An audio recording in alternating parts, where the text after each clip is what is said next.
तो दोस्तों इससे पहले हम लोगों ने गंगा नदी तंत्र देख लिया, सिंधु नदी तंत्र पूरा अच्छे से समझ लिया, गंगा नदियों के बारे में कौन कौन सी नदियाँ आकर मिलती हैं इसके बारे में जान लिया, गंगा की सहायक नदियों के बारे में जान लिया और भी बहुत सारे स्टैटिक पॉइंट्स जान लिए हैं पिछली वीडियोज़ में।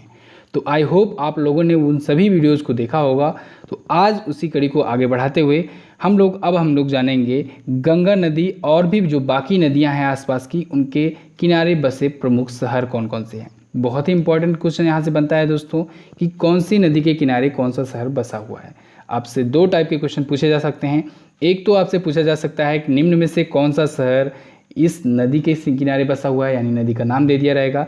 एक तो टाइप ये होगा कि कोई एक सिटी का नाम दे देगा कि जैसे लखनऊ है, लखनऊ शहर किस नदी के किनारे बसा हुआ है। तो दो टाइप से क्वेश्चंस बनते हैं नदियों के किनारे बसे प्रमुख शहर से। तो आप लोग आज की इस वीडियो में वही कवर करोगे। चलिए बात करते हैं हम लोग सबसे पहले गंगा नदी की। गंगा नदी मैंने जैसे कि आपको बताया गंगोत्री से निकलती हुई है। उसके बाद ये देवप्रयाग उत्तराखंड में पड़ता है। वहीं पर भागीरथी और अलकनंदा जब मिलती है तो एक्चुअल में गंगा तब बनती है, ठीक है, यानी तब के बाद जो बहती है उससे ही गंगा नदी कहा जाता है। तो एक तो देवप्रयाग आपको याद रखना है। उसके बाद आपको गंगा नदी को याद रखना है। गंगा नदी के किनारे ऋषिकेश और हरिद्वार, ये दो जो प्रमुख शहर हैं ये बसे हुए हैं। उत्तराखंड के ये दो प्रमुख शहर हैं ऋषिकेश और हरिद्वार। तो ऋषिकेश और हरिद्वार का नाम आपको याद रखना है जो गंगा नदी के किनारे बसे हुए हैं। अब आ जाते हैं हम लोग यूपी में। जब यूपी में दोस्तों गंगा एंटर करती हैं तो यूपी में ये बिजनौर से लेकर बिजनौर, कन्नौज, कानपुर, प्रयागराज और वाराणसी, तो ये जो प्रमुख शहर हैं उनके बारे में मैं आपको बता रहा हूँ, क्योंकि छोटे छोटे शहर तो ये लगातार पढ़ते ही रहते हैं, लेकिन जो प्रमुख शहर हैं उनके नाम को आपको याद रखना है जो एग्जाम में पूछा जाता है, ठीक है। जैसे बिजनौर, कन्नौज, कानपुर, प्रयागराज और वाराणसी। आप लोग अगर यूपी का मैप डीपली देखेंगे तो आप पाएंगे कि जो गंगा नदी है ये लगभग मध्य से होकर गुजरती है, उत्तर प्रदेश के लगभग बीच से होकर गुजरती है। जबकि ये यमुना नदी जो है ये दोस्तों यूपी के बॉर्डर से होकर गुजरती है, ठीक है। यूपी के बॉर्डर से मतलब ये दिल्ली हरियाणा होते हुए तब आती है, फिर यूपी में इंटर करती है, ठीक है। यूपी पर ही रहती है, यूपी में ही रहती है, लेकिन यूपी के बॉर्डर से होकर गुजरती है। तो ये आकर मिलती है प्रयागराज में, ठीक है, त्रिवेणी संगम में। तो हम लोग अभी गंगा नदी के बारे में बात करेंगे। तो गंगा लगभग बीचों बीच से होकर गुजरती है। तो जो बीच के जो शहर हैं उनको लगभग कवर करेगी गंगा, जैसे बिजनौर, कन्नौज, कानपुर, प्रयागराज और वाराणसी। प्रयागराज में त्रिवेणी संगम है, वहीं पर गंगा और यमुना का संगम होता है। फिर वाराणसी में गंगा आरती होती है। आप लोग गंगा आरती के नाम से भी समझ सकते हैं क्योंकि वहाँ पर गंगा आरती बहुत फेमस है, ठीक है। तो वाराणसी भी आपको याद रहेगा। कन्नौज और कानपुर का नाम आप लोग को एक ही रिदम में मिल रहा है तो आप लोग आसानी से उसे बोल सकते हैं, ठीक है। बाकी प्रयागराज और वाराणसी तो आपको याद ही होगा। फिर गंगा नदी आगे बढ़ते हुए पटना तक जाती है, ठीक है। फिर ये पटना, फिर भागलपुर भी बिहार में पड़ता है। पटना, भागलपुर और कटिहार, ये तीन प्रमुख शहर भी गंगा नदी के आसपास पड़ते हैं, ठीक है। फिर आगे बढ़ते हुए पहुँचेंगे हम लोग पश्चिम बंगाल में। पश्चिम बंगाल में कौन कौन पड़ता है? पश्चिम बंगाल में दोस्तों मुर्शिदाबाद जो फरक्का भी जाना जाता है, फरक्का के नाम से भी, फरक्का वहाँ का एक नगर है, एक एरिया है कह सकते हैं हम लोग। तो फरक्का एक्सप्रेस भी चलती है, आप लोग सुने भी होंगे, ट्रेन बहुत ही फेमस ट्रेन है। तो फरक्का मुर्शिदाबाद ये मिलती है गंगा वहाँ पर, और यानी कि मुर्शिदाबाद शहर जो है ये वहीं पर गंगा नदी के किनारे बसा हुआ है। फिर गंगा नदी जब ये इंटर करती है बांग्लादेश में, वहाँ पर ढाका पड़ता है। ढाका बांग्लादेश की राजधानी है। और बांग्लादेश में मैंने आपको बताया है गंगा नदी को पद्मा नदी के नाम से जाना जाता है, वहीं ब्रह्मपुत्र नदी को जमुना नदी के नाम से जाना जाता है।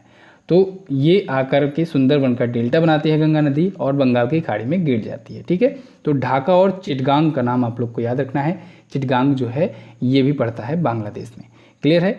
इधर आपको दिख रहा होगा दामोदर नदी जो है ये हुगली नदी में आकर मिलती है, और हुगली नदी के किनारे बसा हुआ है कोलकाता शहर, ठीक है। अच्छा, एक पॉइंट और ध्यान रखिएगा, अगर आपसे पूछा जाए कि पटना शहर किसके किनारे बसा हुआ है तब आप बताएंगे सोन नदी, ठीक है। सोन नदी सबसे ज़्यादा एक्यूरेट माना जाएगा।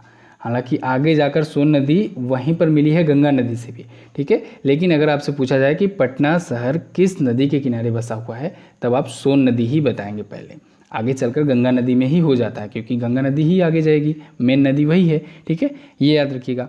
चलिए अब बात करते हैं यमुना की। यमुना रिवर कहाँ से निकलती है? यमुनोत्री से निकलती है। यमुनोत्री के सप्त ऋषि कुंड से निकलती है, ठीक है।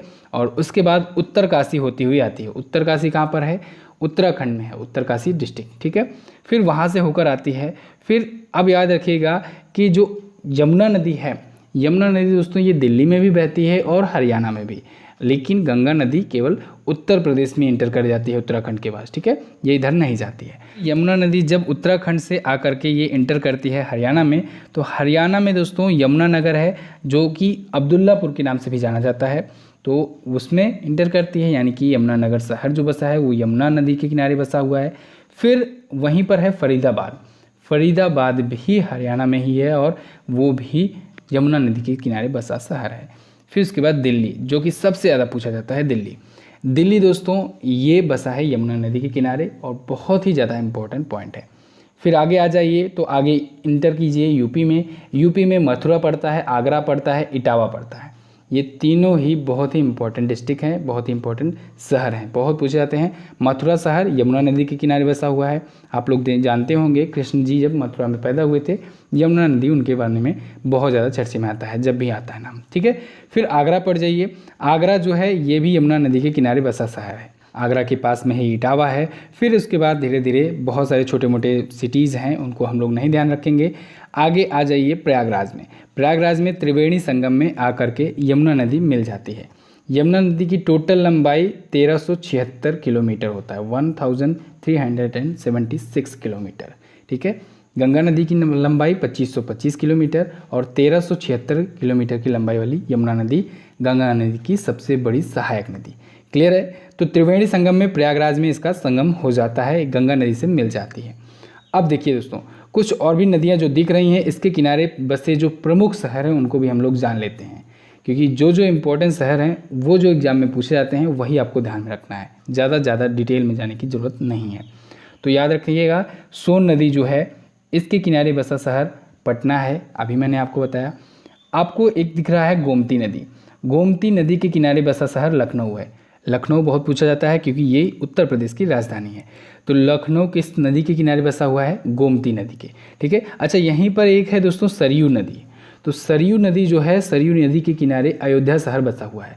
बहुत बार पूछा जाता है कि अयोध्या किस नदी के किनारे बसा हुआ है, तो याद रखिएगा सरयू नदी के किनारे, ठीक है। और हुगली नदी के बारे में मैंने आपको बताया है कई बार करंट अफेयर में भी कि कोलकाता शहर हुगली नदी के किनारे बसा हुआ है और हुगली नदी में ही अंडर वाटर मेट्रो चलाई जाने वाली है, भारत की पहली, इसे भी ध्यान रखना है।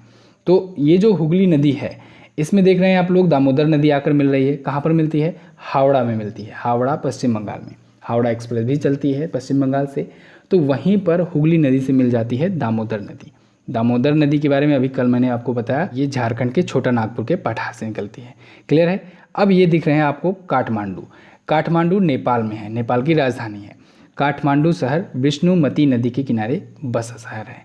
ओके, और क्या बच रहा है? और तो हमारे हिसाब से कोई बच नहीं रहा है जो बड़ा शहर हो। अगर आपका कुछ आइडिया हो, आपको जो कुछ एक्स्ट्रा पता हो, जो बड़े शहरों के नाम है जो नदियों के किनारे बसे हुए हों यूपी या उसके आसपास से, तो आप लोग कमेंट करके ज़रूर बताइएगा। चलिए दोस्तों, आज की इस वीडियो में बस इतना ही रखते हैं। वीडियो को लाइक और शेयर ज़रूर कर दीजिएगा और जितने भी पार्ट्स हैं, जितने भी पिछले दिनों की करंट अफेयर मैंने आपको ये सब बताया हुआ है, सभी को जा करके देख लीजिए, क्योंकि अगर आप लोग एक भी पॉइंट, एक भी वीडियो मिस नहीं करते हो तो आपका स्टैटिक जीके जीएस बहुत ही ज़्यादा मजबूत हो जाने वाला है। करंट अफेयर तो मजबूत कराता ही हूँ मैं, साथ ही साथ अब स्टैटिक जीके जीएस पर भी आ गया हूँ, तो आप लोग का स्टैटिक जीके जीएस भी एकदम दमदार बना दूंगा। वीडियो को बस लाइक और शेयर ज़रूर करते रहा कीजिए।